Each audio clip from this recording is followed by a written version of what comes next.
नमस्कार दोस्तों, जय महाराष्ट्र। जागो इंडिया जागो में आपका फिर से एक बार हार्दिक स्वागत है। तो दोस्तों, बहुत सारे कमेंट्स आए थे, उनकी कुछ समस्याएं। तो आज की वीडियो उनकी समस्याओं पे उनका जवाब, जो भी समाधान है वो हम बताएंगे। तो दोस्तों चलिए वीडियो स्टार्ट करते हैं। तो अमित मोहिते जी का पिछले वीडियो में एक जो प्रश्न था वो छूट गया था, तो पहले उसी से शुरुआत करते हैं। उन्होंने कहा एनेक्चर होने के बाद घर कब खाली करना है।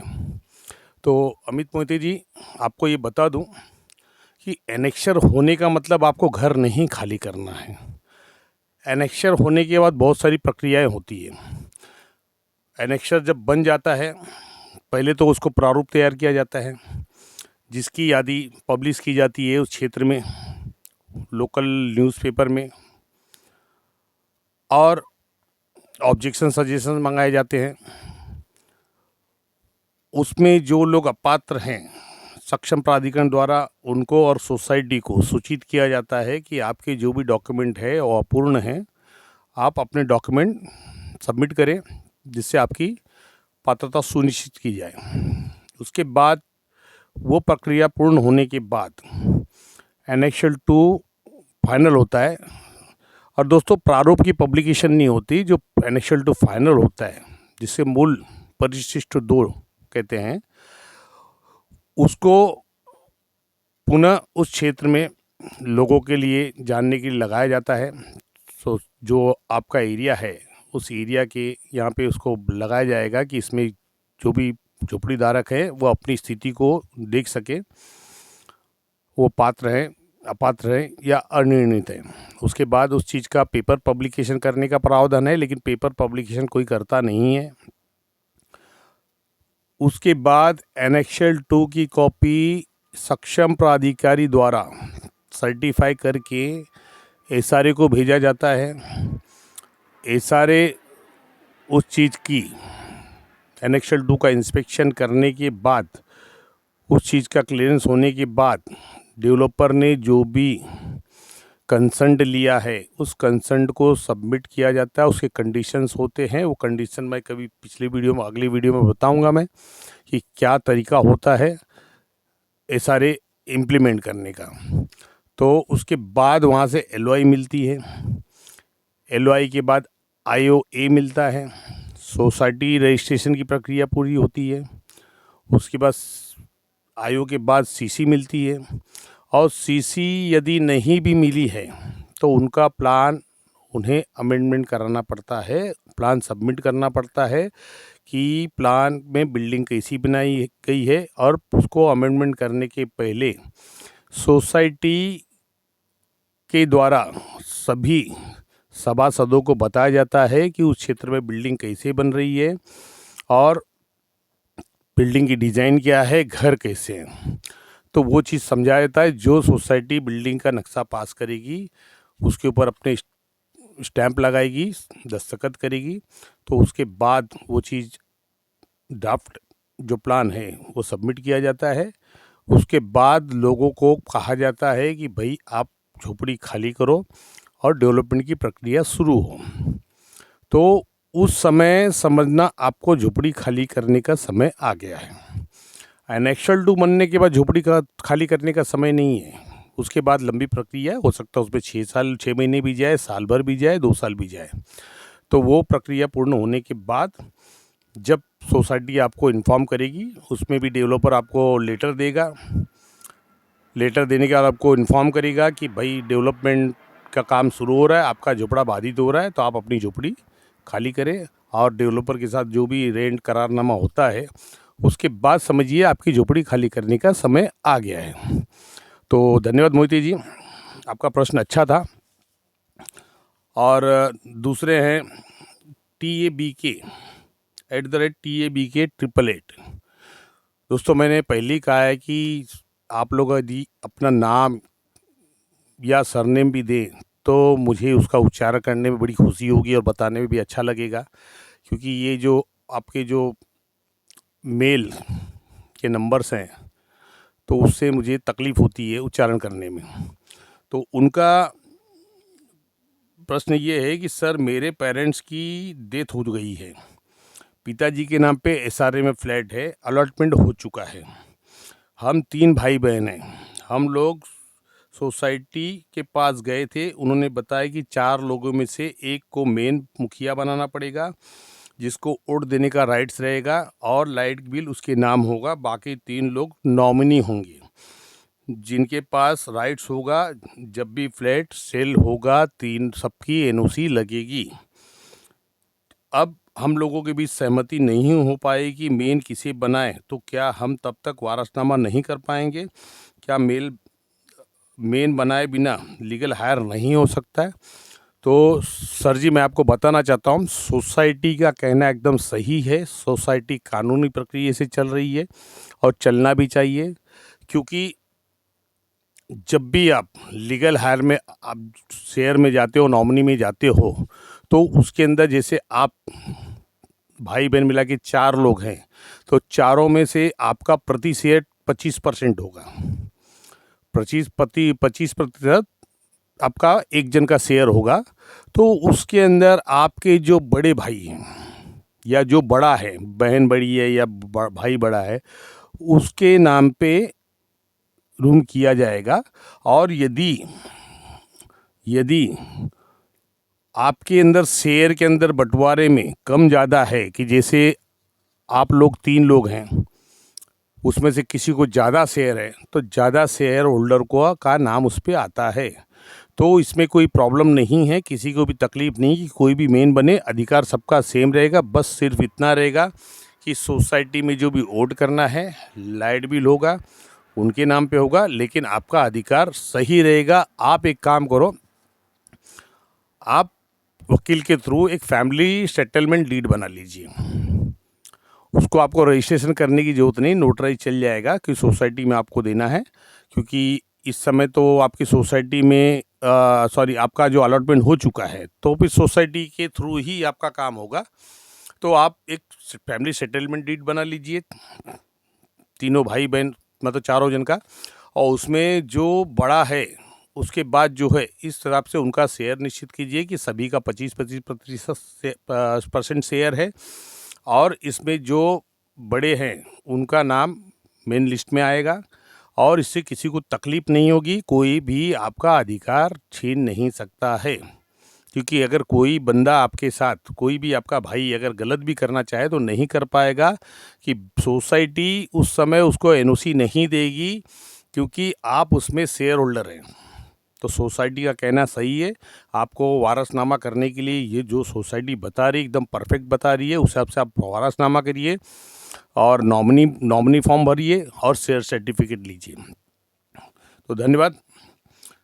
दूसरा है यूज़र DP। उन्होंने प्रश्न पूछा है, sir letter of administration court से मिला है, अब मुझे सोसाइटी से सर्टिफिकेट ट्रांसफ़र करके देगी कि ये सारे ऑफिस में जाना पड़ेगा?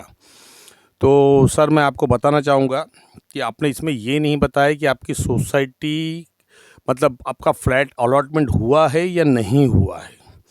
यदि आपका अलॉटमेंट नहीं हुआ है तो सर्कुलर 152 के हिसाब से आपको तहसीलदार स्पेशल सेल में ये सब डॉक्यूमेंट्स लगा के आपको वहाँ पे एप्लीकेशन सबमिट करना होगा, वहाँ से आपका नाम ट्रांसफ़र होगा और आपको ऑर्डर मिलेगा। और यदि आपका अलॉटमेंट हो चुका है तो आप सोसाइटी के पास एप्लीकेशन भरिए और ये सब चीज़ का झेरोक्स लगाइए, जो भी सक्सेस सर्टिफिकेट आपके पास मिला है, लेटर ऑफ एडमिनिस्ट्रेशन मतलब सक्सेस सर्टिफिकेट है, वो लगा दीजिए। आपका नाम ट्रांसफ़र हो जाएगा, आपका नॉमिनेशन होगा, शेयर सर्टिफिकेट बनेगा, सोसाइटी बना के देगी, कोई प्रॉब्लम नहीं होगा। जैसे मैंने कहा, यदि आपका अलॉटमेंट हो चुका है तो सोसाइटी, अगर नहीं हुआ है तो एसआरए में, तो एसआरए में 5वें फ्लोर पे जो तहसीलदार स्पेशल सेल है उनके पास होगा। अब आपका एरिया कौन सा ये आपने बताया नहीं, तो उसमें तहसीलदार स्पेशल सेल 1 और 2, तो आप जिस क्षेत्र के हैं उनके पास एप्लीकेशन करिए, आपका वहाँ से होगा। और यदि आपका अलॉटमेंट हो चुका है तो आपको वहाँ जाने की ज़रूरत नहीं है, आपको सोसाइटी द्वारा ही ये सब चीज़ें बना के दी जाएगी। धन्यवाद। फिर तीसरा है संभाजी तुले। उनका प्रश्न है, सोसाइटी के कुछ मेंबर बिल्डर का विरोध कर रहे हैं क्योंकि उनको अपना बिल्डर लाना है, अच्छे बिल्डर की बैकग्राउंड कैसे चेक करें। तो तुली जी,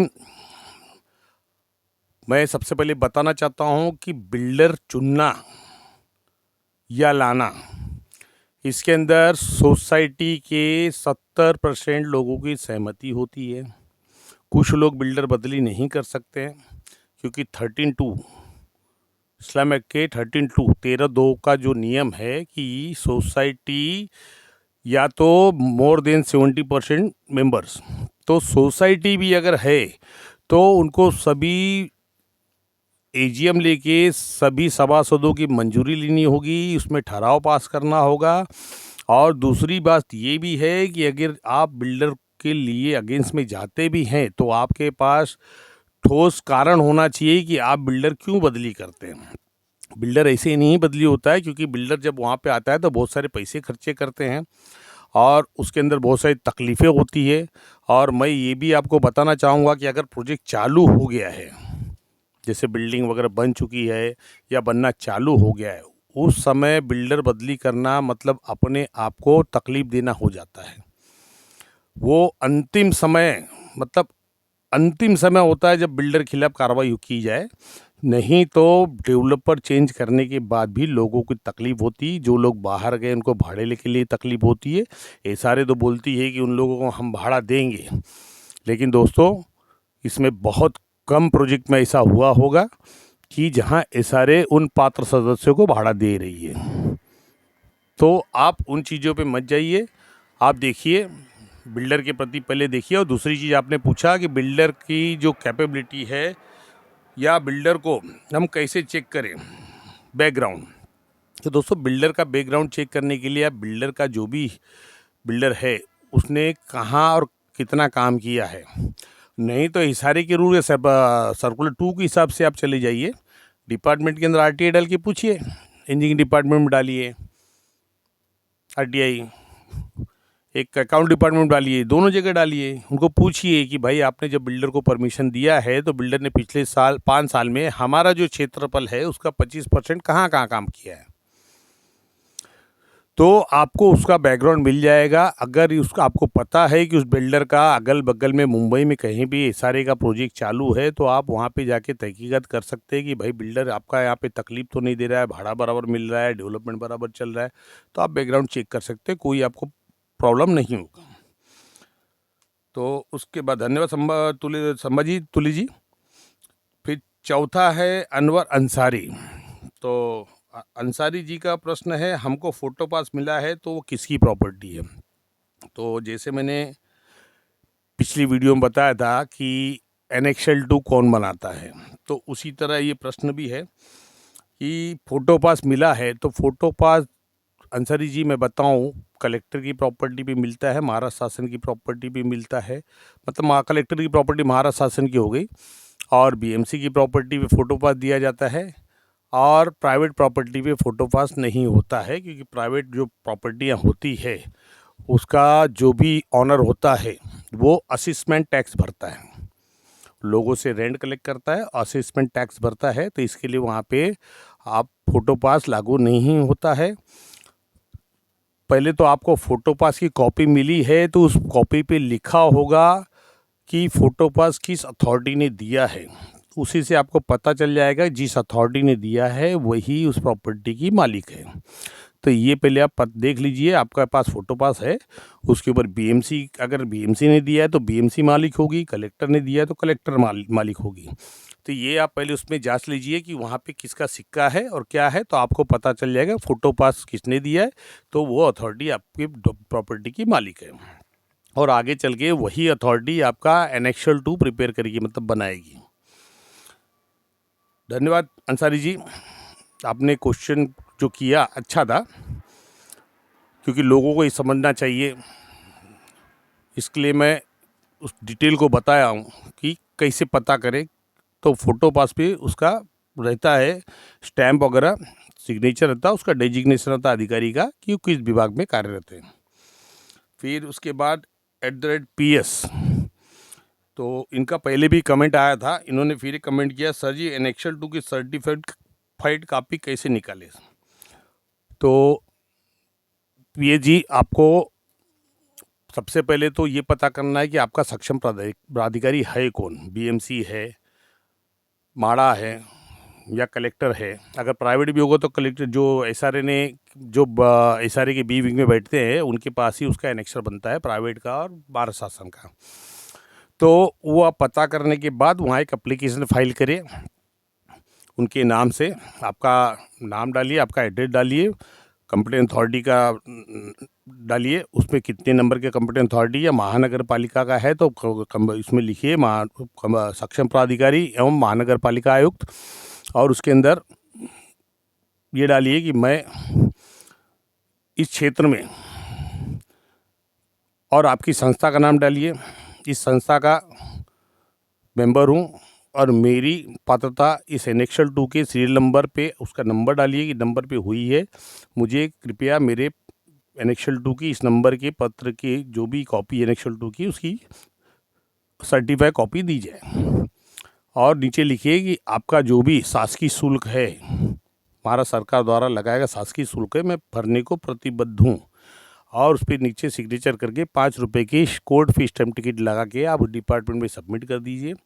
1 हफ्ते के बाद जाइए, पता कीजिए कॉपी कहाँ गई है। वो कॉपी आपको जाना होगा, अगर बीएमसी का है तो कॉलोनी डिपार्टमेंट में, माड़ा का है तो माड़ा में जाना पड़ेगा, और प्राइवेट प्रॉपर्टी है और या महाराष्ट्र शासन की है तो आपको एसआरए के बी विंग में 1 से लेकर 10 तक जो कंप्लेंट अथॉरिटी बैठे, तो आपके एरिया की जो कंप्लेंट अथॉरिटी है वहाँ पूछेंगे तो आपको मालूम पड़ जाएगा। तो उनके पास जाके आप बताइए कि आपका एप्लीकेशन है, मुझे सर्टिफाइड कॉपी चाहिए, तो सर्टिफाइड कॉपी आपको पैसा भर के मिल जाएगी।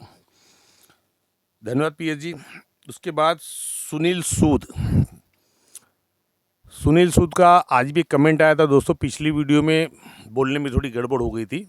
जैसे मैंने बोला था surround the area of 3 metre, मेरे मुँह से निकल गया था। Actually surround the area of 3 metre होता है। जो पीएपी का जो फ्लैट दिया जाता है वो 3 किलोमीटर के दायरे में दिया जाता है।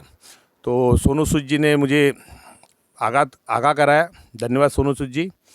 और मैंने इनको मैसेज भी किया है कि सॉरी 3 किलोमीटर है, 3 किलोमीटर के दायरे में, 3 मीटर में नहीं, 3 किलोमीटर के दायरे में आपको, क्योंकि 3 मीटर तो आपका प्रोजेक्ट ही पार नहीं कर पाएगा। तो इनका भी प्रश्न है, सर 2000 के पहले झोपड़े में आज 2024 खरीदता हूँ, मतलब 2000 के झोपड़ा जो है अगर आज ये खरीदते हैं तो क्या पात्रता होगी क्या? झोपड़ी खरीद समय कौन से डॉक्यूमेंट बेचने वाले से लेना होगा? सोनू सूद जी अच्छा प्रश्न किया है, ये जागरूकता के लिए बहुत ही अच्छा प्रश्न आपने किया है, क्योंकि ये ज़रूरी है लोगों को जानना। और मैं मेरे जहाँ तक मेरा अनुभव है मैं आपको बताता हूँ कि सबसे पहले तो जो भी झोपड़पट्टी में आप घर खरीद रहे 2000 के पहले का, तो सबसे पहले वहाँ पता कीजिए कि वहाँ कहीं अपना एनेक्सल 2 बना तो नहीं है। अगर एनेक्सल 2 बन चुका है तो दोस्तों मेरी राय कि वहाँ झोपड़े मत खरीदिए। मेरी राय है वहाँ पे झोपड़े मत खरीदिए, क्योंकि एनेक्सल 2 बनने के बाद जो झोपड़ी धारक वहाँ रहता है उसका नाम एनेक्सल 2 में समाविष्ट होगा, और वो समाविष्ट होने की वजह से आपका ट्रांसफ़र नहीं होगा, क्योंकि भारत सरकार द्वारा आज भी अभी तक कोई ऐसा शासकीय अध्यादेश नहीं आया है, अधिसूचना नहीं निकली है कि झोपड़े खरीदने के बाद इनका ट्रांसफ़र करके या पात्रता की जाए, क्योंकि पात्र अगर है तो पात्र रहेगा ही, और पात्र है तो पात्रता की जाए। तो वो चीज़ अभी तक आई नहीं है सुनील जी, तो उस चीज़ में आपको सावधानी बरतना है। देखिए हमारा उद्देश्य किसी को डराना नहीं है, हमारा उद्देश्य किसी को शंका पैदा करना नहीं है। हमारा उद्देश्य वो है जो कानून है उस कानून को बताना है कि कानून क्या कहता है। क्योंकि पिछली वीडियो में आपने देखा होगा सर्कुलर 145 का वीडियो में मैंने बताया नहीं, सर्कुलर में दिया गया है कि रजिस्टर्ड डॉक्यूमेंट के बिना कोई भी फ्लैट का ट्रांसफर नहीं होगा। तो आप सोचिए कि झोपड़पट्टी में आप जो नोटराइज डॉक्यूमेंट बनाएंगे वो चलने वाला नहीं है। और मेरी राय है कि जहाँ तक आपको सावधान होना है, तो जहाँ एनेक्सल 2 बन चुका है वो प्रॉपर्टी मत खरीदिए। आपको भविष्य में आने वाली तकलीफ़ से मैं आगाह कर रहा हूँ। हाँ, जहाँ एनेक्शल 2 नहीं बना है, जिस एरिया में एनेक्शल 2 नहीं बना है, वहाँ की अगर आप झोपड़ी खरीद रहे हैं तो सबसे पहले वो जो झोपड़ीदार है, जो मालिक है वहाँ का या ऑक्यूपेंट है, उससे 2000 के पहले की लाइट बिल, रिसेंट की लाइट बिल, 2000 के पहले का उसका इलेक्शन इनरोलमेंट में नाम है या नहीं है वो पता कीजिए। अगर है तो उसका जो भी है आइडेंटिटी कार्ड की कॉपी लीजिए। फिर 2000 की पावती, सर्वे हुआ है या नहीं हुआ है, फ़ोटो पास दिया गया है क्या नहीं दिया गया है, ये आपके ऑथेंटिक डॉक्यूमेंट्स है। अगर फ़ोटो पास वहाँ पे है तो ऑथेंटिक डॉक्यूमेंट्स है कि ये घर, क्योंकि अगर फ़ोटो पास है तो बीएमसी ने भाड़े भी लिए होंगे। ये क्लियर हो जाता है कि अगर फ़ोटो पास दिया है, बीएमसी ने दिया या कलेक्टर ने दिया, तो जिसने भी दिया है तो उसके भाड़े भी भरे होंगे। मतलब अगर भाड़े भरे हैं और आज तक कंटिन्यूटी है तो वो रूम अपात्र नहीं हो सकता है, वैलिड रूम है वो। तो ये सब डॉक्यूमेंट आप चेक करिए।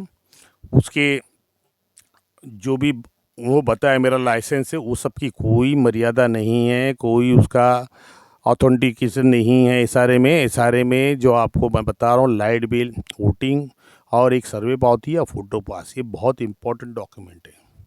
तो ये डॉक्यूमेंट पहले आप चेक करिए कि ये 2000 पहले से है या नहीं है। अगर नहीं है, भले वो व्यक्ति 2000 के पहले रहता हो, लेकिन उसके अगर डॉक्यूमेंट नहीं है तो 2000 के बाद ही माने जाएंगे। उसके बाद उस व्यक्ति का सशुल्क में पात्रता होगी 16 मई 2018 के जीआर के अनुसार। तो आपको ये भी चेक करना है कि कहीं आपके साथ गलत तो नहीं हो रहा, तो इसलिए पहले ये चेक कीजिए। बाकी के डॉक्यूमेंट, राशन कार्ड वगैरह जो भी रहेंगे, आप उसको मत मानिए। आप जेरोक्स ले सकते हैं लेकिन वो ऑथेंटिक नहीं है। लाइसेंस और ये फोटो, सॉरी, राशन कार्ड, तो ये सब मेन डॉक्यूमेंट मैंने बताया। लाइट बिल, आपका इलेक्शन में इनरोलमेंट नंबर और आपके आइडेंटिटी कार्ड, और फ़ोटो पास का, फ़ोटो पास है तो फ़ोटो पास, या सर्वे हुआ तो सर्वे की पावती। तो और वो सर्वे की पावती भी अगर आप लेते हो घर, तो उस सर्वे की पावती को पहले आप आरटीआई डाल के उस नंबर से, उस पर नंबर रहता है, उस नंबर से भी एक सर्टिफाइड कॉपी निकाल के रखिए, ताकि कंप्लेंट अथॉरिटी के पास वो कॉपी है या नहीं है। क्योंकि मुंबई में दोस्तों बहुत सी ऐसी चीज़ें हुई हैं कि सर्वे की पावतियाँ तो है लेकिन डिपार्टमेंट कहता है बोगस है, तो उस चीज़ पे भी ध्यान दीजिएगा। तो दोस्तों, आपका आज का वीडियो कैसे लगा कमेंट करके बताइएगा। और जो हम यहाँ पे बता रहे हैं, लोगों के प्रश्न, हम जो भी समाधान उत्तर दे रहे हैं, उससे आप संतुष्ट नहीं हैं तो आप और किसी से भी जाके पूछ सकते हैं, क्योंकि जानकारी लेना गलत नहीं है। जानकारी आप एक नहीं 4 लोगों से लीजिए, लेकिन उन चारों में से क्या जानकारी क्या मिल रही है, कानून क्या है, आप सर्च कीजिए, ढूंढिए, डिपार्टमेंट पूछिए, अधिकारी को पूछिए, वो आपको बताएगा कानून क्या है। तो हम जो यहाँ बता रहे हैं वो कानून के हिसाब से बता रहे हैं। हम किसी को गुमराह नहीं करते कि भाई नहीं आप ले लो आपका हो जाएगा, नहीं। जो कानून नहीं है तो काम नहीं करने का, क्योंकि कानून नहीं है तो काम होगा भी नहीं। इसलिए कानूनी काम करिए, आपको तकलीफ़ नहीं होगी। क्योंकि दोस्तों, घर मतलब भविष्य होता है। आप अगर घर ले रहे हो तो आपको बच्चों का भविष्य है, तो आप ऐसा घर खरीदें ताकि भविष्य में आपको तकलीफ़ नहीं आए। तो दोस्तों, आज की वीडियो कैसी लगी कमेंट कीजिएगा। और जो मेरे नए दर्शक हैं वो देख रहे हैं, लेकिन दोस्तों, ये जो नीचे लाल का बटन है सब्सक्राइब का ना, उसको दबा दीजिए, मेरी मानिए दबा दीजिए। वो दबाने के बाद घंटी आई, घंटी दबाइए, उस पर ऑल दिया रहेगा, उस बटन को दबाइए, ताकि मेरी जो भी वीडियोज आएगी वो आपके पास तुरंत पहुंच जाएगी। और दोस्तों, आपके लिए हम अच्छी अच्छी वीडियोस बनाएंगे, आपकी जानकारी के लिए, आपकी जागरूकता के लिए। और आपका काम है उस जागरूकता को आगे फैलाना और उस बंदे तक पहुंचाना जिसको ज़रूरत है। क्योंकि हमारे चैनल का उद्देश्य ही है लोगों के अंदर अवेयरनेस डालना। तो वीडियो लंबा हो रहा है। धन्यवाद दोस्तों। जय महाराष्ट्र। मिलते फिर नेक्स्ट वीडियो में किसी और विषय पे। धन्यवाद।